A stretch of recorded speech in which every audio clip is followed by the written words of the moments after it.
अस्सलाम वालेकुम जी। आज की इस वीडियो में हम आपके साथ जिस टॉपिक पे बात करने लगे हैं वो टॉपिक है पाकिस्तान हिस्ट्री और पाकिस्तान की जो कंटेम्प्रेरी हिस्ट्री है उस पे बात करूँगा। दोस्तों, मैं without wasting any time start करता हूँ 1600 से। 1600 में जब ईस्ट इंडिया कंपनी यहाँ पे इस्टेब्लिश हुई तो with the passage of time वो अपने आप को उसने इतना मजबूत कर लिया, उसके जो पाँव थे वो इतना यहाँ पे गड़ चुके थे कि 1757 में दोस्तों उन्होंने बंगाल के ऊपर जो है कब्ज़ा कर लिया। कैसे? जो बैटल ऑफ प्लेसी हुई, ठीक है, उसमें गो के उन्होंने रिश्वत दे के, ठीक है, मीर जाफर को ख़रीदा था, उससे गद्दारी करवाई थी, ठीक है। उसके बाद फिर हम देखते हैं कि मीर जाफर को भी बाद में शिकस्त हो जाती है, ठीक है। और बैटल ऑफ बक्सर में उसके बाद 1764 में 1757 में बैटल ऑफ प्लेसी, 1764 में बैटल ऑफ बक्सर, और आहिस्ता आहिस्ता करते करते फिर हम देखते हैं एंग्लो मराठा वार्स। और उसके बाद आगे एंग्लो मराठा वार्स के बाद हम देखते हैं एंग्लो मैसूर वार, जिसमें 4 जंगें होती हैं और चारों आखिर जो चौथी जंग थी उसमें टीपू सुल्तान शहीद हो जाते हैं और उनको शिकस्त हो जाती है। तो उसके बाद आहिस्ता आहिस्ता पूरे हिंदुस्तान पे आहिस्ता आहिस्ता जो अंग्रेज़ थी, ईस्ट इंडिया कंपनी थी, वो कब्ज़ा करती है, ठीक है। इसके साथ साथ 1839 में वो पंजाब के ऊपर मुकम्मल कब्ज़ा कर लेते हैं, ठीक है। इसके साथ साथ हम देखते हैं कि 1857 में दोस्तों जब बेशतर जो स्टेट्स थी उनके ऊपर कब्ज़ा हो चुका था, लेकिन जो कुछ रियासतें जहाँ पे स्टेट्स के जो नवाब थे, हुक्मरान थे, वो मौजूद थे, तो वो एक तरह की मुज़ाहमत करने की कोशिश करते हैं कि इनको निकाल के बाहर फेंका जाए। तो एक 1857 की जंग आज़ादी होती है। यहाँ पे आज़ादी की जंग जो है वो फ़ाइट करने की कोशिश करते हैं यहाँ के नवाब, लेकिन उसमें भी जो यहाँ के जो नेटिव्स थे उनको नाकामी का सामना करना पड़ता है। दोस्तों, उसकी बहुत ज़्यादा वजूहात हैं, ठीक है। यहाँ पे एक तो जो सबसे जो मेन वजह थी वो थी जी, यहाँ के जो लोग थे उन्होंने जो जंग की है, एक वो यूनाइटेड नहीं थे, ठीक है। और दूसरी बात ये थी कि इनके पास वो उस तरह के मॉडर्न वारफेयर टेक्नोलॉजी वेपन्स नहीं थे और एक तरह की ये जो नेटिव ग्रुप्स थे, मतलब जो एक मॉडर्न किस्म की जो आर्मी थी उसका मुकाबला कर रहे थे, उसको फेस कर रहे थे। तो इस तरह के जो लोकल ग्रुप्स होते हैं वो मतलब इस तरह की एक यूनाइटेड किस्म की मॉडर्न, उस टाइम पे सुपर पावर थी ये, एक तरह से ब्रिटेन, उसका मुकाबला, उसको फेस करना ऑलमोस्ट इम्पॉसिबल था। तो इस वजह से 1857 में हम देखते हैं कि इनको शिकस्त हो जाती है। उसके बाद 1857 के बाद अब जो मुसलमानों के हालात थे वो बदतर से बदतर होते गए। मुसलमान जो हैं वो पसमानदगी की जो ज़िंदगी गुजारने लग गए। तो अब इन तमाम हालात को देखने वाले जो थे वो सर सैयद अहमद ख़ान थे।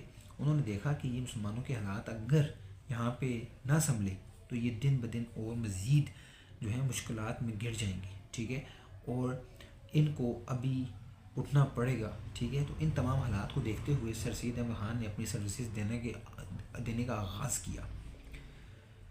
दोस्तों, जब उन्होंने आगाज़ किया तो उन जो सबसे पहला काम था, उन्होंने रिसाला इसबाब बगावत हिंद लिखा, जिसे हम कहते हैं the causes of Indian revolt 1857 का। उस रिवोल्ट में उन्होंने ये बावर करवाया कि दरअसल ये जो 1857 की जंग आज़ादी थी, या फिर इसे अगर आप रिवोल्ट भी समझते हैं, तो इसमें सिर्फ़ और सिर्फ मुसलमान जो हैं वो सोल काज नहीं थे। मुसलमानों ने ये जंग नहीं की, तमाम जितने भी रहने वाले हिंदुस्तान में रहने वाले लोग थे, इस तमाम लोगों ने मिल के इस जंग को किया है, ठीक है। गो कि इसमें उन्हें शिकस्त भी हुई है, लेकिन इसमें अगर अंग्रेज़ों को ये बावर कराया कि ये सिर्फ़ और सिर्फ मुसलमान नहीं थे, क्योंकि अंग्रेज़ ये समझ रहे थे कि ये यहाँ पे इक़्तिदार में मुसलमान थे, हुक्मरान मुसलमान थे, तो ये जंग करने वाले भी मुसलमान ही हैं, इसको लीड करने वाले भी मुसलमान ही हैं। तो अंग्रेज़ों की जो सबसे पहली कोशिश थी यहाँ पे ईस्ट इंडिया कंपनी को रिप्लेस किया जब डायरेक्टली ब्रिटिश क्राउन ने, तो उनकी जो कोशिश थी वो ये थी कि यहाँ पे मुसलमानों को उन्होंने दीवार के साथ लगा के रखना है, क्योंकि मुसलमान जितना दीवार के साथ लगे रहेंगे तो वो जो इक़्तिदार है ब्रिटिश का वो सेफ़ रहेगा। तो मुसलमानों को वो मतलब पसपा रखने की कोशिश करते रहे, ठीक है। तो अब सर सैयद ने ये बावर करवाया कि मुसलमान जो हैं वो जो जंग थी उसमें मैन जो लीड करने वाले नहीं थे, मुसलमान भी बाकी जितने भी लोग थे उनके साथ मिले हुए थी, ठीक है। जैसे हिंदूस थे, सिख थे, उनके साथ एक ग्रुप की शक्ल में उन्होंने जंग की है। तो जितने मुसलमान ज़िम्मेदार हैं इतने ही बाकी जो हिंदूज़ हैं वो भी हैं, जो सिख हैं वो भी हैं, और बाकी जो भी ग्रुप्स हैं सब ने मिल के जंग की है। इसके बाद सर सैयद जो हैं वो अपनी सर्विसेज देने का आगाज़ करते हैं और उन्होंने बेशतर सर्विसेज दी। वो हम देखते हैं उसमें जो मजहबी उनकी सर्विसेज हैं, उसमें तालीम की सर्विसेज हैं, और तालीम के मैदान में उन्होंने एक इनकलाब बर्पा किया। ठीक है, उन्होंने अलीगढ़ स्कूल का क़याम किया, उन्होंने किताबें लिखी। ठीक है, और अलीगढ़ स्कूल में इतनी काबिल टीचर्स उन्होंने इंडक्ट किए कि जो 2 साल में विद इन 2 ईयर्स वो जो अलीगढ़ स्कूल था वो कॉलेज बन गया। और उनकी ख्वाहिश भी थी कि ये जो कॉलेज है ये आगे चल के यूनिवर्सिटी में तब चेंज हो जाए, तब्दील हो जाए, लेकिन उनकी लाइफ में ये पॉसिबल नहीं हो सका। गो के 1920 में उनकी मरने के तकरीबन 21 साल बाद 1899 में वो यहाँ से इस जहान फ़ानी से रुखसत हुए, और 1920 में वो अलीगढ़ जो है उसको यूनिवर्सिटी का जो है वो दर्जा मिल गया। लेकिन जो सर्विसेज थी सर सैयद की वो अपनी जगह पे कायम थी। उन्होंने बहुत ज़्यादा काम किया, और पाकिस्तान की बुनियाद रखने वाला जो बंदा था, अगर मैं बात करूँ तो वो सर सैयद अहमद ख़ान थे। दोस्तों 1867 तक सर सैयद जी ये समझते रहे कि हिंदू और मुसलमान जो हैं वो दोनों एक ही हैं। ठीक है, उनको एक ही निगाह से देखते रहे। लेकिन 1867 में उर्दू हिंदी तनाज़ा होता है। उर्दू हिंदी तनाज़े के बाद जो जो नज़रिया था, जो चश्मा उन्होंने पहना हुआ था, ठीक है, हिंदुस्तान को एक ही चश्मे से देख रहे थे, उनकी जो सोच थी वो चेंज हो गई। और चेंज हुई तो उन्होंने कहा कि हिंदुस्तान में 2 कौमें आबाद हैं। एक ऐसे हैं जो एक रहमान को पुकारते हैं, और बाकी जो दूसरी जो बड़ी कौम है वो राम राम करती है। उनका मज़हब अलग है, उनका कल्चर अलग है, उनका तहज़ीब अलग है, सकाफ़त अलग है। हमारी तहज़ीब बेशतर उनसे बहुत मुख्तलिफ है। ठीक है, तो उन्होंने कहा कि ये दोनों मुख्तलिफ कौमें हैं। तो वहाँ से जब उन्होंने ये बातें की तो वहाँ से 2 कौमी नज़रिए की बुनियाद पड़ गई। 2 कौमी नज़रिया जो बाद में चल के पाकिस्तान के बनने की अहम वजह बन गया। दोस्तों ये जो पाकिस्तान मूवमेंट थी, पाकिस्तान की तहरीक थी, उसकी जो बेसिक जो बेस थी वो सर सैयद ने रखती थी। इसके बाद आगे चल के हम देखते हैं 1885 में दोस्तों इस तरह से होता है कि एक पार्टी का क़याम होता है। ठीक है, अंग्रेज़ खुद उसको फैसिलिटेट करते हैं उसके क़याम को। ठीक है, ये कोई यहाँ के पे सिर्फ हिंदुओं की को क्रेडिट नहीं जाता, अंग्रेज़ों को भी जाता है कि हिंदुओं की काविशें थी, लेकिन ऑल इंडिया नेशनल कांग्रेस जो है एक पार्टी बन जाती है।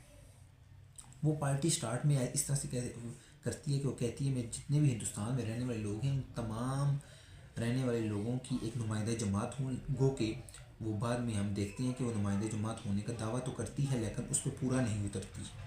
उसमें जो अहम वजूहत हैं वो ये हैं कि वो सिर्फ़ और सिर्फ हिंदुओं की जमात बन के उभरती है, और हिंदुओं के जो इंटरेस्ट थे, मफाद थे, उनको वो क्या करती है जी, उनको सेव करती है, उनका तहफ़्फ़ुज़ करती है। ठीक है, तो उसके बाद जब मुसलमानों को ये इस चीज़ का अदराक होता है कि ये जो ऑल इंडिया नेशनल कांग्रेस है ये सिर्फ़ और सिर्फ हिंदुओं की जमात है, तो उसके बाद दोस्तों फिर मुसलमान भी अपनी कुछ काविशें करते हैं, कोशिशें करते हैं, और 1905 में जाके वो देखते हैं कि वो लॉर्ड मिंटो से मिलते हैं। ठीक है, उसे हम ये जो मिलते हैं इसको हम कहते हैं शिमला वफद, मतलब शिमला डेलीगेशन भी कहते हैं अंग्रेज़ी में। तो जब ये लॉर्ड मिंटो से मिलते हैं तो वहाँ पे इनको एक मुस्बत किस्म का वेलकम मिलता है, और जो मुस्बत बिहेवियर मिलता है, तो उसका ये फ़ायदा उठाते हैं। फ़ायदा उठाते हुए 1906 में ये मुस्लिम लीग का क़याम जो है वो अमल में लाते हैं। जब मुस्लिम लीग का क़याम होता है उसमें भी मैं जिस तरह से इंडियन नेशनल कांग्रेस की बात की है, इसी तरह से मैं मुस्लिम लीग की भी बात करता हूँ कि मुस्लिम लीग का क़याम भी सिर्फ़ और सिर्फ मुसलमानों की काविशों की बदौलत नहीं पॉसिबल था, मुमकिन हुआ। ठीक है, इसमें भी अंग्रेज़ों का हाथ था। ठीक है, उसकी वजूहत क्या थी, इंडियन नेशनल कांग्रेस इतनी पावरफुल हो चुकी थी, इतनी ज़्यादा ताकतवर हो चुकी थी, एक बड़ा जांट किस्म का रोल प्ले कर रही थी। तो जो ब्रिटिश यहाँ पे इक़्तिदार में थे, हुक्मरान थे, उनके लिए ख़तरा साबित हो रही थी। तो जब ये ख़तरा साबित हो रही थी दोस्तों, तब अब अंग्रेज़ों के पास एक ही सोल्यूशन था, वो एक अरसे से चला रहे थे डिवाइड एंड रूल। उनको ये ख़तरा था कि ये एक ही अगर पार्टी में हुए तो इनको हराना आलमोस्ट इम्पॉसिबल है, नामुमकिन है। उन्होंने डिवाइड एंड रूल की पॉलिसी को मद्देनज़र रखते हुए मुसलमानों को हल्का सा इशारा दिया। ठीक है, और उसे हम कह सकते हैं कि पुश्त पनाही की मुस्लिम लीग की, और मुस्लिम लीग का क़याम जो है वो अमल में आ गया 1906 में। मीनवाइल एक और अमल होता है बीच में, वो होता है जी 1905 में ही वो पार्टीशन ऑफ बंगाल है, बंगाल की तकसीम। और ये लकीली फॉर्चुनेटली जो एक प्रॉस्पेरस खुशहाल एरिया था वो मुसलमानों के कब्ज़े में आ जाता है, और दूसरा जो है वो हिंदुओं के पास चला जाता है बंगाल, ठीक है। एक मगरबी बंगाल और एक मशरकी बंगाल। तो उसमें दोस्तों फिर जो हिंदू हैं वो बहुत ज़्यादा इस पर एहतजाज करते हैं और स्वदेशी मूवमेंट चलाते हैं कि ये पार्टीशन क्यों की गई है, ये क्योंकि उसमें मुसलमानों को बहुत ज़्यादा फ़ायदा हो रहा था। तो जो मजहबी एक फ्रंटायर था, एक लाइन थी, वो डिवाइड एंड रूल की जो ये अगर आप इन तीनों इवेंट्स को देखें तो इसमें आपको दिखाई देगी कि जानबूझ के ये काम तीनों किए गए, ठीक है, ताकि इनको आपस में लगा दिया जाए। और वही काम हुआ, ये मुसलमान और हिंदू आपस में दुश्मन हो गए बहुत ज़्यादा। लेकिन स्वदेशी मूवमेंट इतनी ज़्यादा पावरफुल थी कि फिर जाकर 1911 में दोबारा से अंग्रेज़ों को रिवोक करनी पड़ी, रिवोकेशन ऑफ बंगाल, ठीक है, डिवीजन ऑफ बंगाल करना पड़ी 1911 में। लेकिन जो मुस्लिम लीग का क़याम था दोस्तों, उसका मुसलमानों को बहुत ज़्यादा फ़ायदा हुआ। और फ़ायदा ये हुआ कि 1909 में मुसलमानों को एक लॉलीपॉप मिल गया, जिसे के लिए काफ़ी टाइम से कोशिशें कर रहे थे, जिसे हम कहते हैं सेपरेट इलेक्टोरेट, जुदागाना इंतखाबात। वो 1909 में जिसे हम कहते हैं मिंटो मार्ले रिफॉर्म्स, ठीक है, उसकी सूरत में उसमें मिंटो मार्ले रिफॉर्म्स में इनको सेपरेट इलेक्टोरेट का जो राइट है वो मिल गया, जिस पे हिंदुओं ने बहुत ज़्यादा एहतजाज किया, ठीक है। लेकिन आगे चल के हम देखते हैं कि मीनवाइल जो कायदे आज़म का रोल था, वो कायदे आज़म कांग्रेस के मेंबर थे उस टाइम पे। कांग्रेस 1913 में जाके मुस्लिम लीग को भी ज्वाइन कर लेते हैं, ठीक है। अच्छा, मुस्लिम लीग का क़याम जो है वो मैं आपको बताऊँ, उसके जो मेन जो एजेंडा था, मेन एजेंडा उसके 3 थे, ठीक है। वो मैं अपनी बात को बैक करता हूँ कि इसमें अंग्रेज़ों का हाथ था। जो मुस्लिम लीग का क़याम था उसका अगर आप 3 पॉइंट्स देखें ना, पहला पॉइंट ये था कि हमने मुसलमानों के जो इंटरेस्ट हैं उन इंटरेस्ट के ऊपर काम करना है, मुसलमानों के जो इंटरेस्ट हैं उनके लिए काम करना है। दूसरा पॉइंट ये था कि हमने यहाँ पे रहने वाली जितनी भी तहजीबें हैं, जितने भी ग्रुप्स हैं, रिलीजियस ग्रुप्स हैं और पॉलिटिकल ग्रुप्स हैं, सबके साथ अच्छे ताल्लुकात की कोशिशें करनी हैं। लेकिन जो तीसरा पॉइंट था वो ये था कि हमने अंग्रेज़ों के साथ अच्छे ताल्लुकात रखने हैं, ठीक है। तो अंग्रेज़ों के साथ दुश्मनी नहीं मोड़ लेनी। तो एक ऐसी पार्टी जिसका पॉइंट ही ऐसा हो, तो वो फिर कैसे आगे आप कह सकते हैं कि वो अंग्रेज़ों के मुखालिफ काम करेगी। लेकिन कहने का मकसद ये है कि इसमें इसकी पुश्तपनाही अंग्रेज़ों ने ज़रूर की उस टाइम पे, ठीक है। वो क्योंकि डिवाइड एंड रूल, तकसीम करो और हुकूमत करो, इस पॉलिसी के मानने वाले थे। अच्छा, इसके बाद हम देखते हैं दोस्तों 1913 में कायदे-ए-आज़म मुस्लिम लीग को ज्वाइन करते हैं। और कायदे-ए-आज़म इतना एक्टिवली उस टाइम पे रोल प्ले करते हैं क्योंकि उस टाइम पे कायदे-ए-आज़म जो थे वो मुस्लिम लीग और कांग्रेस दोनों के मेंबर थे एट द सेम टाइम, उसी एक टाइम वक्त में। और इनकी कोशिशों की बदौलत हिंदू और मुसलमान दोनों इकट्ठे एक प्लेटफॉर्म पे जमा हो जाते हैं, अपने एक दूसरे की जो एग्जिस्टेंस थी उसको एक्सेप्ट करते हैं, एक दूसरे के जो ख़िलाफ़ हो रहे थे उसको एक्सेप्ट करते हैं, ठीक है। और अपने एक दूसरे के मुतलबात मानते हैं, ठीक है। और जो दूरियां थी उनको कम करते हैं। और 1916 में जिस प्लेटफॉर्म पे ये मुत्तहिद होते हैं उसे कहते हैं लखनऊ पैक्ट, और वहाँ पे एक एग्रीमेंट ये साइन करते हैं लखनऊ पैक्ट। दोनों एक दूसरे की जो जायज़ मुतलबात थे उनमें बेशतर कांग्रेस ने भी इनके जो सेपरेट इलेक्टोरेट का जो उनको राइट मिला था उसको मान लिया था, एक्सेप्ट कर लिया था। ये सब इस वजह से पॉसिबल हुआ क्योंकि जो ब्रिटिशर्स थे उनका जो मेन फोकस था उस टाइम पे वो पहली जंग अज़ीम में था, जो 1914 में पहली जंग अज़ीम जारी थी उस टाइम पे। 1914 में वो थी, और 1918 तक आप देखते हैं कि कोई ख़ास हमें सब कॉन्टिनेंट में कोई एक्टिविटी दिखाई नहीं देती। उसकी वजूहत यही थी कि उस टाइम पे पहली जंग अज़ीम जारी थी। 1918 के बाद दोस्तों जब जैसी जंग ख़त्म होती है तो दोबारा से जो ब्रिटिशर्स हैं उनका फोकस दोबारा से आता है सब कॉन्टिनेंट के ऊपर, और 1919 में वो मोंटेगो चेम्सफोर्ड रिफॉर्म्स जो हैं वो हमारे सामने रख देते हैं। उस रिफॉर्म में हम देखते हैं कि डायरकी का जो सिस्टम है, ठीक है, रूल बाय 2 गवर्नमेंट, ठीक है, जैसे अब भी हम देखते हैं कि फेडरेशन में होता है, तो एक तरह का वो सिस्टम उन्होंने यहाँ पे दिया, ठीक है। 2 तरह की हुकूमत का एक तरह से उन्होंने अंदिया दिया। दोस्तों पहली जंग अज़ीम का जैसे ही इख्तिताम होता है 1918 में, उसके बाद हम देखते हैं कि खिलाफत मूवमेंट जो है वो स्टार्ट हो जाती है। खिलाफत मूवमेंट की वजूहत आप लोग बेशक जानते होंगे कि जब पहली जंग अज़ीम में मुसलमानों ने अंग्रेज़ों को जो सपोर्ट करने का बोला था, ठीक है, उसकी डिमांड उसके बदले में ये डिमांड की थी कि अगर सल्तनत उस्मानिया जो है, ओटोमन एम्पायर जो है, अगर वर्ल्ड वॉर वन में हार जाता है तो आपने उसको डिवाइड नहीं करना, ये मुसलमानों की सैक्रेड मुक़द्दस जगह हैं, ठीक है, तो ये खिलाफत भी है, उसको आपने डिवाइड नहीं करना। तो लेकिन जब जंग हार जाता है तो ओटोमन एम्पायर को देखते हैं कि उसको डिफरेंट पार्ट्स में डिवाइड कर देती है ब्रिटेन, ठीक है, ब्रिटेन और फ्रांस। तो इसके इस बात पे हम देखते हैं कि बहुत ज़्यादा गम और गुस्से का इजहार करते हैं मुसलमान, ठीक है, और मौलाना मोहम्मद अली जौहर और मौलाना शौकत अली थानवी, इनकी क़यादत में एक बहुत बड़ी तहरीक चलती है जिसका नाम था खिलाफत तहरीक, के ये जो पार्ट्स डिवाइड किए गए हैं, ठीक है, ये गैर कानूनी है, ठीक है, और ये जो मुआहिदा था उसकी खिलाफ वर्जी है, वायलेशन है, तो इनको दोबारा से यूनाइट किया जाए और खिलाफत जो है उसका तहफ़्फ़ुज़ की जाए, ठीक है, उसकी सिक्योरिटी एंड सेफ्टी को इंश्योर किया जाए जो एग्रीमेंट था। तो इसमें हम देखते हैं कि गांधी भी बढ़ चढ़ कर हिस्सा लेते हैं इनका, लेकिन ये खिलाफत जो है 1922 में जाके ख़त्म हो जाती है। उसकी वजूहत ये हैं कि एक तो गांधी जो हैं वो पीछे हट जाते हैं। एक वाक़या होता है चोरा चोरी का इंसिडेंट, उसमें चूँकि जो गांधी थे वो नॉन वायलेंट प्रोटेस्ट के हामी थे, ठीक है, अहिंसा की जो फ़लसफ़ा है उसको मानते थे। तो जो कि जो चोरा चोरी इंसिडेंट होता है उसमें कुछ लोग जो हैं, ग्रुप जो है वो एक थाने को आग लगा देता है, ठीक है, तो गांधी जो है ये अपनी जो मूवमेंट है उसको क्विट कर देते हैं, वहाँ पे गांधी साइड पे हो जाते हैं।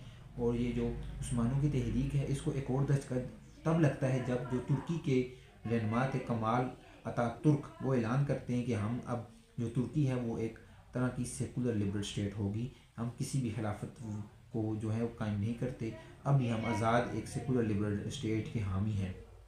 सो दोस्तों, इसके बाद खिलाफत मूवमेंट तो ख़त्म हो जाती है, लेकिन मीनवाइल सब कॉन्टिनेंट में कोई इतनी बड़ी हम देखते हैं कि काम कोई इवेंट नहीं होता।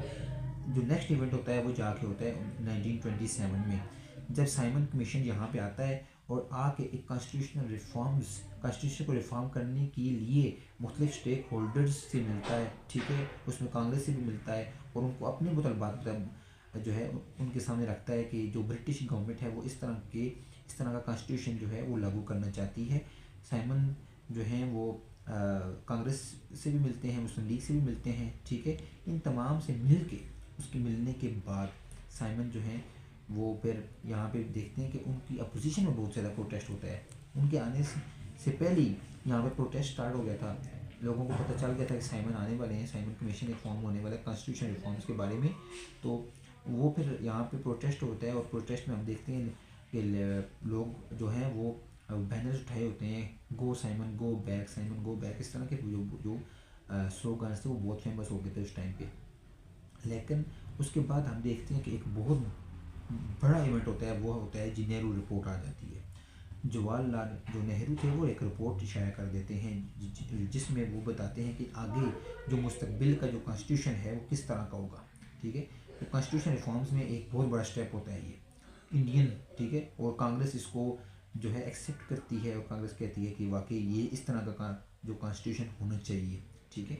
तो जबकि मुस्लिम लीग इसको रिजेक्ट करती है, ठीक है, वो एक तरह की यूनिटरी फॉर्म ऑफ गवर्नमेंट थी जिसमें मुसलमानों की कोई एज सच उनको मुसलमानों को एक्सेप्ट करना और मुसलमानों की जो जगह थी वो बहुत तंग दिख रही थी उस कॉन्स्टिट्यूशन में। तो इसके बरअक्स इसको रिस्पॉन्ड करते हुए कायद-ए-आज़म जो है वो 14 पॉइंट्स अपने दे देते हैं और ये 14 पॉइंट्स कायद-ए-आज़म के नहीं थे, इससे पहले वुडरो विल्सन के भी थे। तो उसको देखते हुए कायद-ए-आज़म जो है अपने 14 पॉइंट्स देते हैं, सब कॉन्टिनेंट की पूरे पाकिस्तान इंडिया को देखते हुए इसको मद्देनज़र रखते हुए एक तरह के 14 पॉइंट्स हमारे सामने आते हैं कि कैसा कॉन्स्टिट्यूशन मुस्लिम लीग चाह रही है। दोस्तों 1930 में इलाहाबाद एड्रेस होता है जिसमें अल्लामा इकबाल जो है वो ख़िताब करते हैं और इसमें भी अल्लामा इकबाल भी क्लियर होते हैं कि हम एक अब अलग स्टेट चाहते हैं, मुसलमान जो हैं वो अब यहाँ पे रह नहीं सकते, मुसलमानों का रहना ऑलमोस्ट इम्पॉसिबल है, हमें अलग स्टेट की हम डिमांड करते हैं, ठीक है।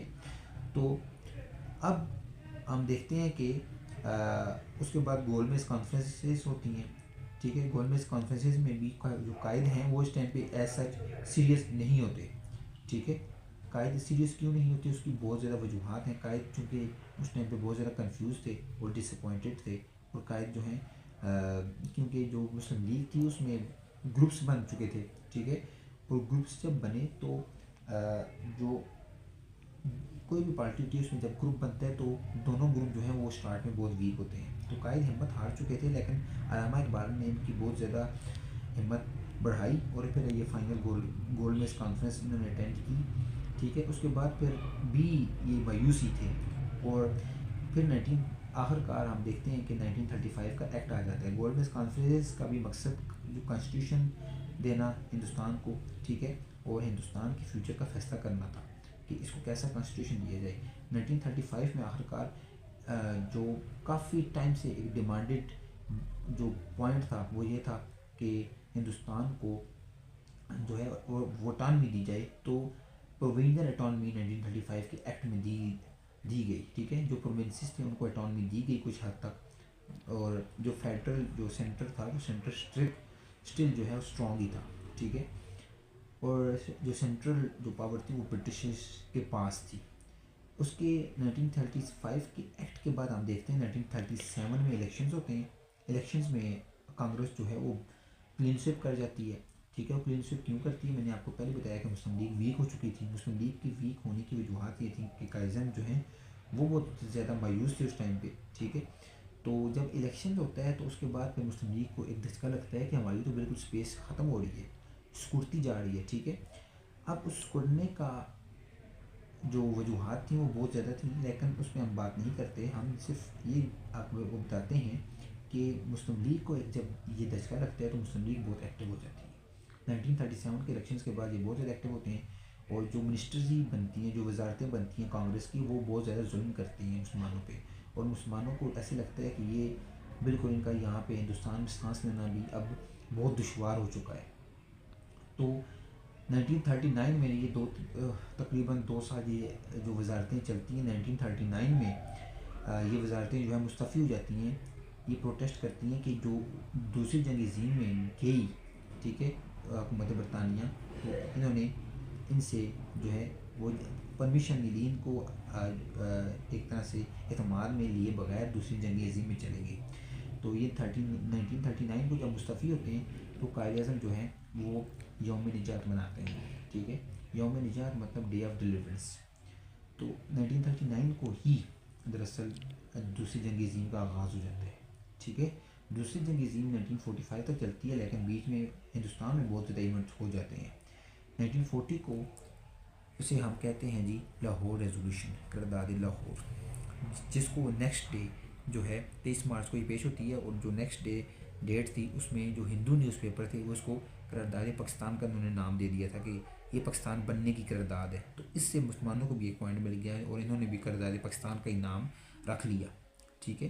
तो ये पेश होती है जिसमें मुसलमान जो है अलग स्टेट्स की डिमांड करते हैं, एक अलग स्टेट्स में फॉर मुसलमान, ठीक है, जो मुसलमानों के मुस्लिम स्टेट्स, जिसमें पाकिस्तान का नाम जिक्र नहीं होता, लेकिन अलग स्टेट्स मुसलमानों के लिए डिफरेंट अलग स्टेट्स हों हिंदुस्तान के अंदर रहते हुए, यूनाइटेड हिंदुस्तान के अंदर। अच्छा, इसके बाद हम देखते हैं कि 1942 में दोस्तों सिविल जो है सिविल डिसोबीडियंस मूवमेंट को लीड करते हैं गांधी, ठीक है। उसके बाद क्विट इंडिया मूवमेंट होती है, अगेन गांधी लीड कर रहे होते हैं। अच्छा, उसके बाद हम देखते हैं क्रिप्स मिशन आता है। क्रिप्स मिशन आके यहाँ पे जो स्टेक होल्डर्स हैं मुस्लिम लीग और कांग्रेस दोनों को अपने पॉइंट्स देता है कि हमें सपोर्ट करो, ठीक है, यहाँ पे अभी दूसरी जंग अज़ीम में, और हम इंशाल्लाह तो मैं कह रहा हूँ, वो तो नहीं कहते, हम यह है कि दूसरी जंग अज़ीम के बाद इस तरह से करेंगे कि यहाँ पे जो हिंदुस्तान का जो फ्यूचर है इसका फ़ैसला करेंगे और एक डोमिनियन स्टेटस देंगे। डोमिनियन स्टेटस में दोस्तों इस तरह से होता है कि जो हमारा फॉरेन अफेयर्स है, डिफेंस है, ठीक है, और कुछ हद तक इकॉनमी भी, ठीक है, ये और जो CNW जो मवासलात हैं, ठीक है, इनको कंट्रोल करती है एक जो फेडरल स्टेट होती है। बाकी जो प्रोविंसेस होते हैं उनके पास उनको ऑटोनमी होती है, ठीक है। तो एक डोमिनियन स्टेटस हम देंगे। तो फाइनल जो जो सॉवरेनिटी होगी वो तो ब्रिटिशर्स के पास होगी, लेकिन बाकी जो मतलब जितने भी मामलात हैं स्टेट के वो उसमें ये जो प्रोविंसेस हैं यहाँ पे या जितनी भी जो भी गवर्नमेंट होगी वो आज़ाद होगी, ठीक है। तो इस तरह का एक स्टेटस कौन देता है, जो क्रिप्स मिशन देता है। तो एक तरह का लॉलीपॉप था, ठीक है। और उसमें एक पॉइंट इसमें रख देता है कि अगर कोई भी ग्रुप इस डोमेन स्टेटस से आज़ाद होना चाहे तो उसको आज़ादी भी मिल सकती है। तो एक तरह का जो पॉइंट पाकिस्तान वाला जो पॉइंट था ना, पाकिस्तान मुसलमान जो आज़ादी मांग रहे थे, तो ये उनको भी एक तरह का एक इशारतन ये बताया गया कि आपकी डिमांड भी हम एक्सेप्ट कर रहे हैं, ठीक है, तो आप हमें सपोर्ट करें। लेकिन इन दोनों ने इस चीज़ को रिजेक्ट कर दिया था। कांग्रेस ने तब किया था कि कांग्रेस कह रही है कि ये पाकिस्तान बनने की तरफ लेके जा रहे हैं हिंदुस्तान को डिवाइड करने की, और मुसलमानों ने इस वजह से इसको रिजेक्ट किया कि मुसलमान कह रहे हैं कि इन्होंने बिल्कुल डायरेक्टली हमें ये क्यों नहीं बोला कि हम पाकिस्तान बनाएंगे। ये तो एक इनडायरेक्टली और इनडायरेक्टली क्या पता ये बाद में बात मानते हैं या नहीं मानते। उसके बाद दोस्तों हम देखते हैं कि 1945 में शिमला जो शिमला कॉन्फ्रेंस होती है, ठीक है, उसका भी कोई ख़ास नतीजा नहीं निकलता। लेकिन उसके बाद हम फिर देखते हैं कि 1946 में एक और मिशन आता है जिसको हम कहते हैं कैबिनेट मिशन प्लान, ठीक है, सर लॉरेंस की क़यादत में होता है, ठीक है। इसमें अगेन क्रिप्स भी होते हैं लेकिन वो एज ए मेंबर होते हैं, ठीक है। तो जो सर लॉरेंस थे वो कैबिनेट मिशन प्लान को लीड करते हैं और यहाँ पे आते हैं और यहाँ के आके कहते हैं कि किस तरह से हम ये जो फ्यूचर है इंडिया का, इसको हम मतलब इसको किस तरह से डिसाइड किया जाए। तो इस बारे में ये आते हैं और यहाँ पे आके दोबारा से उसी तरह से यहाँ पे जो स्टेक होल्डर्स हैं उनसे मीटिंग वगैरह करते हैं, लेकिन वो भी नाकाम लौटते हैं। लेकिन आखिरकार लॉर्ड माउंटबेटन आ जाते हैं, ठीक है, और लॉर्ड माउंटबेटन 3 जून 1947 को एक अपना प्लान देते हैं जिसे हम 3 जून का मंसूबा भी कहते हैं, लॉर्ड माउंटबेटन प्लान भी कहते हैं, और जिसके नतीजे में हम देखते हैं कि हिंदुस्तान को डिवाइड कर दिया जाता है, ठीक है। और डिवीजन के बाद हम फिर दोस्तों अभी चलते हैं पाकिस्तान की तरफ। तो पाकिस्तान जब बनता है तो पाकिस्तान को बहुत ज़्यादा प्रॉब्लम्स होती हैं, मसाइल होते हैं, बहुत ज़्यादा मसाइल जो हैं वो दरपेश होते हैं उस टाइम पे पाकिस्तान को। लेकिन दोस्तों पाकिस्तान जो है एक नई रियासत तो थी, लेकिन इसको जो सबसे बड़ा मसला था वो ये था कि इसकी जो क़यादत है वो स्टार्ट में ही इसको छोड़ के चली जाती है। मैं बात कर रहा हूँ कायद-ए-आज़म की और लियाकत अली खान की। दोस्तों 1947 में सबसे पहला जो काम होता है वो कॉन्स्टिट्यूएंट असम्बली का क़याम होता है। कॉन्स्टिट्यूएंट असम्बली तकरीबन ये 10 अगस्त को बन जाती है और इसका जो पहला इजलास 10 अगस्त को होता है वो सिंध असम्बली हाल में होता है। और तकरीबन 11 अगस्त को दोस्तों ये जो कायद-ए-आज़म मोहम्मद अली जिन्ना इससे ख़िताब करते हैं और इनको क्लियरली अपनी जो पर्पज़ है, ठीक है, उससे आगाह करते हैं कि इसका जो पर्पज़ है क्या होगा। और मेन जो पर्पज़ वो दो बताते हैं, कहते हैं एक तो आपका पर्पज़ ये है कि आपने एज ए मुकन्ना काम करना है, मतलब कानून बनाने वाली असम्बली के तौर पे काम करना है। दूसरा पर्पज़ ये है कि आपने एक कॉन्स्टिट्यूशन को फार्मूलेट करना है, कॉन्स्टिट्यूशन बनाना है। दोस्तों ये अपना जो पहला पर्पज़ है उसकी तरफ बढ़ते हुए कॉन्स्टिट्यूएंट असम्बली 12 मार्च 1949 को प्रीएम्बल ऑफ द जो कॉन्स्टिट्यूशन है, ठीक है, जिसे हम कहते हैं ऑब्जेक्टिव करारदाद मकासद, ठीक है, ऑब्जेक्टिव रेजोल्यूशन करारदाद मकासद को बना देती है। कब बनाती है? 12 मार्च 1949 को लियाकत अली खान की क़यादत में ये पूरी मुल्क को ये देते हैं और ये बताया जाता है कि आने वाला जो कॉन्स्टिट्यूशन होगा उसका प्रीएम्बल भी यही होगा, मतलब और जो कॉन्स्टिट्यूशन है वो इसके ऊपर बेस करेगा, ठीक है। तो अब कॉन्स्टिट्यूशन जो बनाने वाले थे उनको एक ड्राफ्ट मिल जाता है कि इस टाइप का हमने कॉन्स्टिट्यूशन बनाना है। दोस्तों इस ऑब्जेक्टिव रेजोल्यूशन से जो यहाँ पे माइनॉरिटीज़ थी उनको बहुत ज़्यादा ठेस पहुँचती है, क्योंकि उस टाइम पे 24% जो पॉपुलेशन थी वो माइनॉरिटीज़ की थी और माइनॉरिटीज़ ये सोच रहे थे, ठीक है, ये एक्सपेक्ट कर रहे थे कि एक सेकुलर लेवल किस्म की रियासत होगी जिसमें हमारी भी कुछ स्पेस होगी, हमारी भी वैल्यूज़ को जो है ख्याल किया जाएगा। लेकिन यहाँ पे एक जो ऑब्जेक्टिव रेजोल्यूशन दी जाती है उसमें कहा जाता है कि ये जो स्टेट है ये इस्लाम की असूलों पे बेस करेगी और इस्लाम के मुताबिक चलेगी, ठीक है, और इसमें तमाम जितने भी लाज हैं वो इस्लाम के मुताबिक होंगे, कुरान और सुन्नत के मुताबिक होंगे और sovereignty belongs to Allah almighty. दोस्तों इसके बाद हम देखते हैं कि जो आगे डिफरेंट किस्म के प्राइम मिनिस्टर्स आते हैं। 1951 को लियाकत अली खान चूँकि असैसिनेट हो जाते हैं, उसके बाद फिर जो आते हैं हमारे पास डिफरेंट तकरीबन 1956 तक हमारे पास 8-9 प्राइम मिनिस्टर्स जो हैं वो चेंज होते हैं, ठीक है। तो अब अगर उनका हम नाम लें तो मैं आपको नाम बता देता हूँ।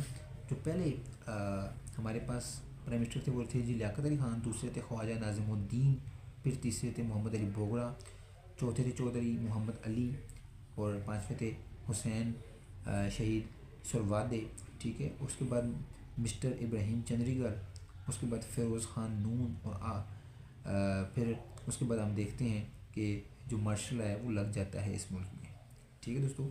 और जो गवर्नर जनरल थे वो सबसे पहले आपको पता है मोहम्मद अली जिन्ना थे। उसके बाद फिर हमारे पास जो आते हैं जी वो ख्वाजा नाज़िमुद्दीन आते हैं, ठीक है। उसके बाद फिर ग़ुलाम मोहम्मद आ जाते हैं और उसके बाद फिर सिकंदर मिर्ज़ा आते हैं। लेकिन उसके बाद फिर जो प्रेसिडेंशियल सिस्टम जो है यहाँ पे स्टार्ट हो जाता है। प्रेसिडेंशियल सिस्टम तो नहीं, लेकिन एक जो गवर्नर जनरल को रिप्लेस कर देता है प्रेसिडेंट।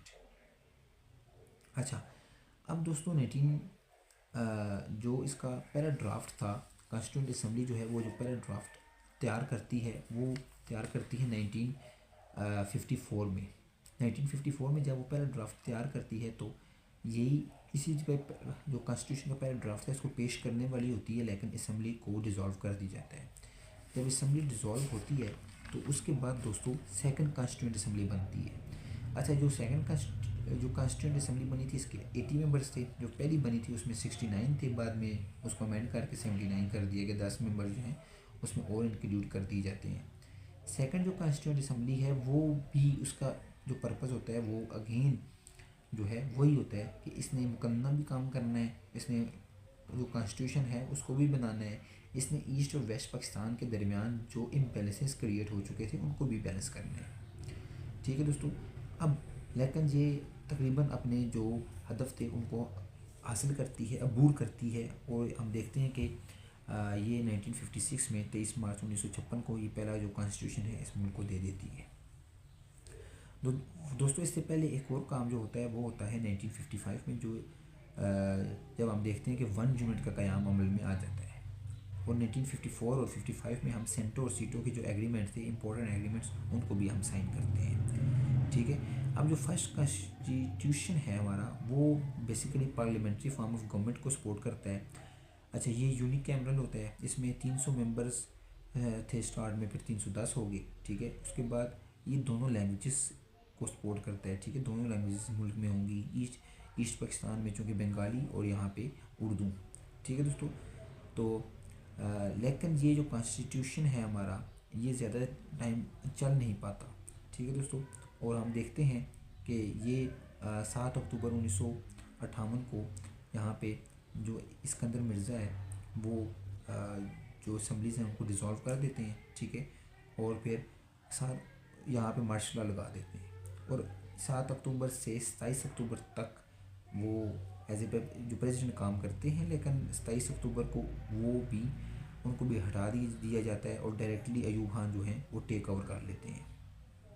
दोस्तों 17 फरवरी 1960 को एक कमीशन बना दिया जाता है दोबारा से, क्योंकि जो कॉन्स्टिट्यूशन है उसको भी डिज़ोल्व कर दिया जाता है, ठीक है, उसको भी ख़त्म कर दिया जाता है। तो 17 फरवरी 1960 को जो कमीशन बनता है उसका काम होता है कि दोबारा से कॉन्स्टिट्यूशन को फार्मूलेट करना, फ्रेम करना। और हम देखते हैं कि 1 मार्च 1962 को एक और कॉन्स्टिट्यूशन 1962 का कॉन्स्टिट्यूशन हमारे पास आ जाता है। दोस्तों ये जो कॉन्स्टिट्यूशन था ये स्टार्ट में इसका जो मुल्क का नाम बताता है वो रिपब्लिक ऑफ पाकिस्तान बताता है। इस्लामिक का नाम इन्होंने गायब कर दिया था, ठीक है। बाद में अमेंडमेंट ला के इन्होंने इस्लामिक का जो नाम था उसको बीच में ऐड किया। दूसरा जो सबसे मेन कैरेक्टरिस्टिक्स आपसे कोई पूछ सकता है कि 1962 का जो कॉन्स्टिट्यूशन है वो कैसा था, तो आप क्या बता सकते हैं कि ये जो कॉन्स्टिट्यूशन था ये प्रेसिडेंशियल फॉर्म ऑफ गवर्नमेंट को सपोर्ट कर रहा था। प्रेसिडेंशियल फॉर्म ऑफ गवर्नमेंट जबकि जो कि 1956 का था वो पार्लियामेंट्री फॉर्म ऑफ गवर्नमेंट के बारे में था, ठीक है, उसको सपोर्ट कर रहा था। अच्छा, उसके बाद जो आर्टिकल्स थे इसके 250 आर्टिकल्स 1962 के थे, 234 जो थे वो हमारे पास थे जी 1956 के। दोस्तों इसके बाद हम देखते हैं कि कुछ अरसे बाद ये जो कॉन्स्टिट्यूशन है हमारा ये भी जो है ख़त्म हो जाता है 1969 में, ठीक है। और उसके बाद हमारे पास दोबारा से कौन सा 25 मार्च 1969 को, ठीक है, 1969 में ये कॉन्स्टिट्यूशन हमारा ख़त्म हो जाता है। और उसके बाद हमारे पास जो कॉन्स्टिट्यूशन आता है वो आता है जी 1973 का। लेकिन मीन वाइल जो हमारे पास 2-3 गवर्नमेंट्स चेंज होती हैं, मैं उनका भी जिक्र आपके सामने करता हूँ। अयूब खान जो हैं वो जाते हैं, जब 25 मार्च 1969 को यहाँ से जाते हैं तो वो जाते हुए अपना जो इक़्तिदार है वो सौंप जाते हैं यह्या खान को, और यह्या खान जो हैं वो चीफ मार्शल एडमिनिस्ट्रेटर बन जाते हैं, ठीक है। और उसके बाद फिर पहली दफ़ा मुल्क में इलेक्शन करवाते हैं, वो जनरल इलेक्शंस होते हैं 1970 के, ठीक है। उसमें हम देखते हैं शेख मुजीबुर रहमान जीत जाते हैं। शेख मुजीबुर रहमान जो है क्लीन स्वीप करते हैं, 169 सीट्स में से 160 सीट्स जो है वो जीत जाते हैं, लेकिन उनको मैंडेट नहीं दिया जाता। उनका मैंडेट चोरी होता है, तो वो यहाँ पे जो जुल्फ़िकार अली भुट्टो हैं वो एक स्लोगन लगाते हैं, नारा लगाते हैं, उधर तुम इधर हम। और इसके बाद हम देखते हैं कि हमारा जो ईस्ट पाकिस्तान है हमसे अलग हो जाता है। दोस्तों ईस्ट पाकिस्तान पे में हम फिर किसी दिन बात करेंगे कि इसकी क्या क्या वजूहत थी अलग होने की, लेकिन हमें ये पता होना चाहिए कि ये कैसे अलग हो। उसके बाद जब यहाँ पे सिर्फ जुल्फ़िकार अली भुट्टो जो हैं वो गवर्नमेंट बनाते हैं, क्योंकि उनकी जो सीट्स थी वो मेजॉरिटी थी, ठीक है, 84 सीट्स उन्होंने, तकरीबन 144 सीट्स में थे एट दैट टाइम उन्होंने ली थी, ठीक है। तो वो मेजॉरिटी में होते हैं और हुकूमत बना लेते हैं, और फिर बाद में हम देखते हैं कि 1973 का जो कॉन्स्टिट्यूशन है उसको भी फार्मूलेट करते हैं, फ्रेम करते हैं। दोस्तों अब ये जुल्फ़िकार अली भुट्टो जो थे ये पहले बंदे थे जो अपने आप को सिविलियन चीफ मार्शल एडमिनिस्ट्रेटर जो हैं वो क्लेम करते हैं, सेल्फ प्रोक्लेम्ड करते हैं, ठीक है। तो इसके बाद फिर जो भुट्टो हैं वो प्राइम मिनिस्टर बन जाते हैं, ठीक है। वो और उसके बाद फिर हम देखते हैं कि कॉन्स्टिट्यूशन के अंदर बहुत ज़्यादा अमेंडमेंट्स आती हैं, second amendment, first amendment, second amendment, और सेकंड अमेंडमेंट में आपको पता ही है वो बहुत ज़्यादा इम्पोर्टेंट है हर एतबार से। उसमें जो मेन चीज़ थी वो ये थी कि जो मुसलमान है उसकी डेफिनेशन कर दी गई, ठीक है।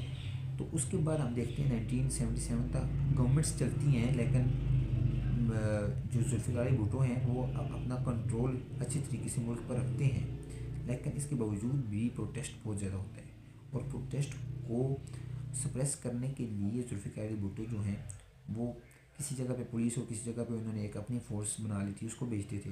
और फिर आखिरकार जब उन्होंने देखा कि हालात बिल्कुल कंट्रोल से बाहर हो रहे थे, तो उन्होंने कराची में, हमने देखा कि उन्होंने बावलपुर में, कराची में, ठीक है, सिंध में उन्होंने बहुत दफ़ा उनको फ़ौज को पुकारना पड़ा, और फ़ौज की मदद से उन्होंने ये जो जितने भी प्रोटेस्ट थे इनको सप्रेस किया, दबाया।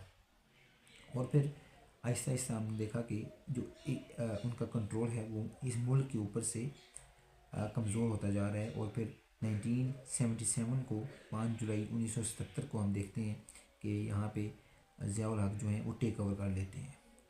अब जब ज़ियाउल हक ने दोस्तों जब टेक ओवर किया तो हम यहाँ पे वो आते ही ये जैसे जितने भी इससे पहले हमारे मार्शल लगे थे उसमें भी ये कहा गया था कि 90 डेज़ के अंदर हम इलेक्शन करवाएंगे, लेकिन वो इलेक्शन नहीं करवा सके, ठीक है। और करते करते उन्होंने 24 अक्टूबर 1981 को एक प्रेसिडेंशियल ऑर्डर दिया, ठीक है। क्योंकि उस टाइम पे जो कॉन्स्टिट्यूशन था वो सस्पेंड था, मुअत्तल था, तो प्रेसिडेंशियल ऑर्डर के ज़रिए से उन्होंने यहाँ पे बहुत ज़्यादा चेंजिंग लाई, ठीक है। उसके बाद हम देखते हैं कि 2 मार्च 1985 तक वो वही अपनी जगह पे कायम रहते हैं, ठीक है दोस्तों। और 1985 को फिर नॉन पार्टी बेस पे इलेक्शन होता है, ठीक है। उसके बाद फिर 1985 की बहुत बड़ी तरमीम होती है जिसमें जितने भी इख्तियारात हैं वो सौंप दिए जाते हैं प्रेसिडेंट को, और प्राइम मिनिस्टर जो है वो बरनाम हो जाता है। इससे पहले प्रेसिडेंट जो था वो बरनाम था, और अब प्राइम मिनिस्टर जो है वो बरनाम हो जाता है। जो प्रेसिडेंट है वो बहुत ज़्यादा पावरफुल हो जाता है। और 8वीं जो तरमीम थी, एट्थ अमेंडमेंट, उसको दोस्तों हम देखते हैं कि उसके बाद 1988 को जब ज़ियाउल हक जो है उनका जो जहाज़ है वो क्रैश होता है, तो 1988 के बाद दोस्तों हम देखते हैं कि जैसे ही बेनज़ीर आती है तो उनकी हुकूमत को गिराने में प्रेसिडेंट का हाथ होता है। उसके बाद 1990 में जब नवाज शरीफ आते हैं उनकी हुकूमत को गिराने में किसका हाथ होता है जी, प्रेसिडेंट का हाथ होता है ठीक है। 1993 में दोबारा से बेनज़ीर आती हैं और 1996 में दोबारा से इनकी हुकूमत को गिराने में किसका हाथ है जी? प्रेसिडेंट का हाथ है। लेकिन 1997 में जब दोबारा से नवाज शरीफ आते हैं तो आते ही वो 13 अमेंडमेंट करते हैं।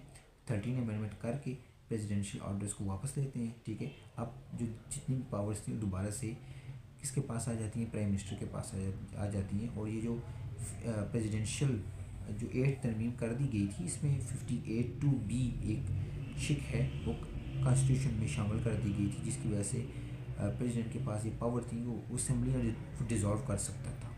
लेकिन 1999 तक इनका जो अरसा चलता है नवाज शरीफ का, और उसके बाद हम देखते हैं कि मुशर्रफ जो हैं वो दोबारा से टेक ओवर कर लेते हैं। ठीक है।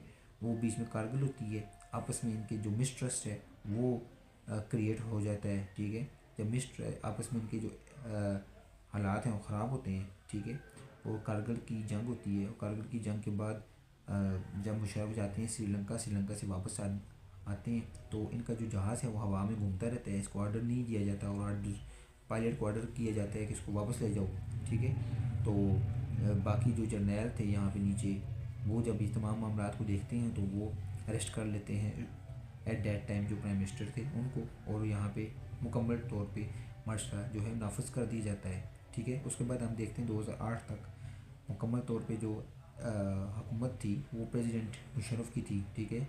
और मार्शल था एक तरह से। आखिर में वो बिल्कुल जाके वो आर्मी चीफ़ की जो पोजीशन थी उससे रिज़ाइन करते हैं, और फिर बाद में फिर उन्हें मजबूरन प्रेसिडेंट की जो पोस्ट है उससे भी रिज़ाइन करना पड़ता है, क्योंकि चार्टर ऑफ डेमोक्रेसी होता है। बेनज़ीर वापस आती हैं, बेनज़ीर का कत्ल हो जाता है 2007 में। ठीक है दोस्तों। और बेनज़ीर के कत्ल के बाद 2007 में जो गवर्नमेंट बनती है वो पीपीपी की बनती है। ठीक है। उन्हें सिंपैथी का वोट पड़ता है क्योंकि बेनज़ीर का कत्ल हो गया था, तो पीपीपी दोबारा से इलेक्शन जीत जाती है। पीपीपी जब इलेक्शन जीतती है तो 2008 से 2013 तक हुकूमत करते हैं ये लोग, और 2013 में चार्टर ऑफ डेमोक्रेसी के मतलब मुताबिक हम देखते हैं कि अब हुकूमत किसकी आ जाती है? दोबारा से नवाज शरीफ की आ जाती है। 2013 से 18 तक नवाज शरीफ हुकूमत करते हैं और बहुत ज़्यादा स्टेबल किस्म की हुकूमत होती है। मुल्क जो है वो तरक्की की राह पे गामज़न होता है। ठीक है।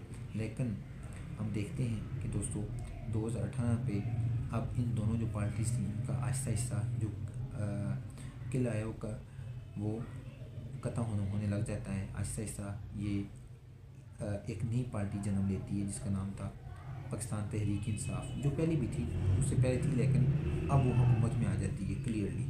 और 2018 से 2022 तक ये हुकूमत करते हैं, और 2022 को हम देखते हैं कि दोबारा से जो है वो वोट ऑफ नो कॉन्फिडेंस के ज़रिए इमरान खान को हटा दिया जाता है, और उसको हटा के दोबारा से शहबाज शरीफ जो अपोजिशन के रहनुमा थे उस टाइम, कायदे हिज़्ब इख्तिलाफ थे, वो आ जाते हैं, प्राइम मिनिस्टर बनते हैं। और फिर 2023 में दोबारा से इलेक्शन होते हैं। ठीक है। और 2024 में, और 2024 के इलेक्शन में हम देखते हैं कि दोबारा से जो शहबाज शरीफ हैं वो बन जाते हैं, और अभी भी ये स्टिल इनकी हुकूमत जारी है। लेकिन कुछ चीज़ें जो मैं इस वीडियो में स्किप कर गया हूँ क्योंकि ये वीडियो लंबी हो गई थी, तो इस वजह से अभी मैं आखिर में इसको कंक्लूड करता हूँ। दोस्तों, जो टाइम पीरियड था अयूब खान का, इसमें बहुत ज़्यादा तरक्की होती है। इसमें हमारे पास एड आती है, बहुत ज़्यादा हम लोग तरक्की करते हैं। ग्रीन रेवोल्यूशन के नाम से इसको दिया जाता है। ठीक है। 1960 में पाकिस्तान का जो कराची था, कराची दुनिया के जो बड़े 4 शहर थे उनमें इसका नाम था। ठीक है। उसके बाद हम देखते हैं कि हम एक तरक्की की राह पे गामजन थे, लेकिन हमने एक बहुत बड़ी गलती की। हम 1965 में जंग में चले गए। ठीक है। जंग में जैसे ही हम गए तो हम दोबारा से एक जो डेवलप्ड कंट्री की जो लिस्ट थी उसमें शामिल होने वाले थे कि हम दोबारा से अंडर डेवलप में आ गए। और फिर वो जो 1965 की जंग थी उसमें ताशकंद का एग्रीमेंट होता है, और फिर हम वहाँ से निकल तो जाते हैं, लेकिन उसके जो असरात हैं वो हम पे रहते हैं, और उन्हीं असरात की वजह से ही आखिरकार अयूब खान को यहाँ से इस्तीफ़ा देना पड़ता है, जाना पड़ता है। ठीक है। उनका जो कंट्रोल है वो बिल्कुल वीक हो जाता है। जो जुल्फ़िकार अली भुट्टो थे, हालांकि वो फॉरेन मिनिस्टर थे उस टाइम पे, लेकिन उनकी जो किस्मत है वो चमक जाती है। जंग का हारना उनके लिए अच्छा हो जाता है, और उन्हीं की बदौलत हम देखते हैं कि हम एक और जंग हार जाते हैं। लेकिन हम आगे चल के हमें बहुत ज़्यादा बेनिफिट्स मिलते हैं भुट्टो से। 1973 का कॉन्स्टिट्यूशन हमें उनकी वजह से मिलता है, ठीक है। उनका दौर काफ़ी अच्छा था, जो उन्होंने मैनिफेस्टो दिया था रोटी कपड़ा मकान का, वो हमें मिलता है। लेकिन अनफॉर्चुनेटली दोबारा से ज़िया का मार्शल लग जाता है। ज़िया के मार्शल में दोस्तों दोबारा से अमेरिका को हमारी ज़रूरत पड़ती है। जो 1960 में सेंट्रो सीटो में भी अमेरिका को हमारी ज़रूरत थी, किसके खिलाफ? रूस के ख़िलाफ़, ठीक है। अब दोबारा से अमेरिका को हमारी ज़रूरत पड़ती है, क्योंकि रूस जो है वो अटैक कर देता है अफ़गानिस्तान को।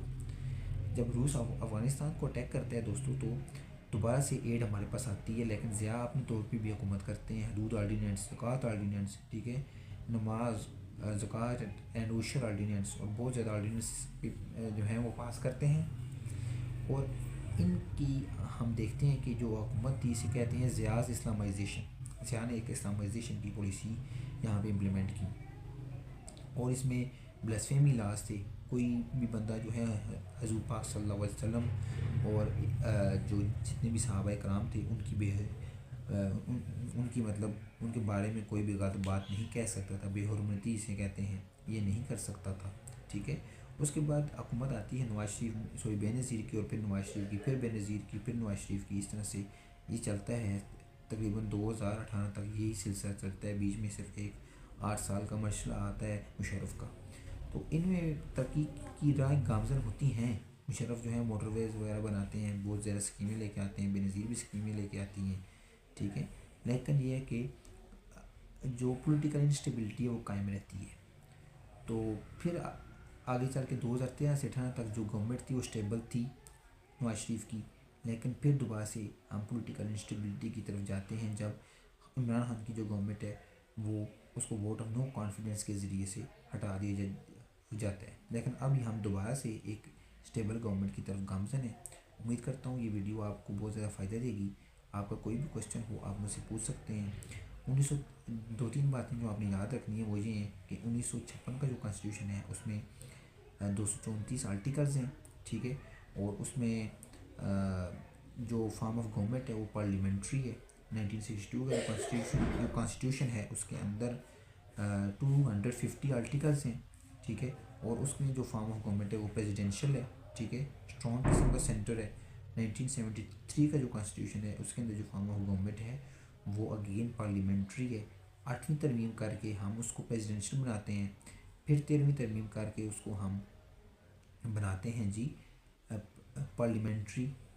जो 58(2)B की जो शिक थी उसको ख़त्म करते हैं दोस्तों। उसके बाद फिर दोबारा से मुशर्रफ आते हैं और 17th अमेंडमेंट करते हैं। 17th अमेंडमेंट करके वो दोस्तों इसको बनाते हैं दोबारा से प्रेसिडेंशियल। और फिर 18वीं तरमीम दोबारा से होती है 2010 में। 18वीं तरमीम करके दोबारा से हम जो है 18वीं तरमीम जो थी एक तरह का मैग्ना कार्टा है हमारी जो कॉन्स्टिट्यूशन हिस्ट्री है, उसमें दोबारा से हम इसको बनाते हैं presidential, sorry parliamentary form of government. और 18वीं तरमीम में हम NWFP का नाम चेंज करते हैं, ठीक है। उसका जो नाम है वो खैबर पख्तूनख्वा रखते हैं। और 18वीं तरमीम में हम तकरीबन 101 आर्टिकल्स को अमेंड करते हैं, ठीक है। तो इसमें बेशतर चीज़ें थी, लेकिन जो मेन चीज़ थी वो ये थी कि हम 58(2)B को हम ख़त्म करते हैं। तो उम्मीद करता हूँ दोस्तों ये वीडियो जो है आपको बहुत ज़्यादा फ़ायदा देगी। बाकी जो तरमीम है आइन की उसके ऊपर हम अलग से एक वीडियो बनाएंगे, ठीक है। आपको जो भी क्वेश्चन हो आप कमेंट बॉक्स में पूछ सकते हैं। तो थैंक यू।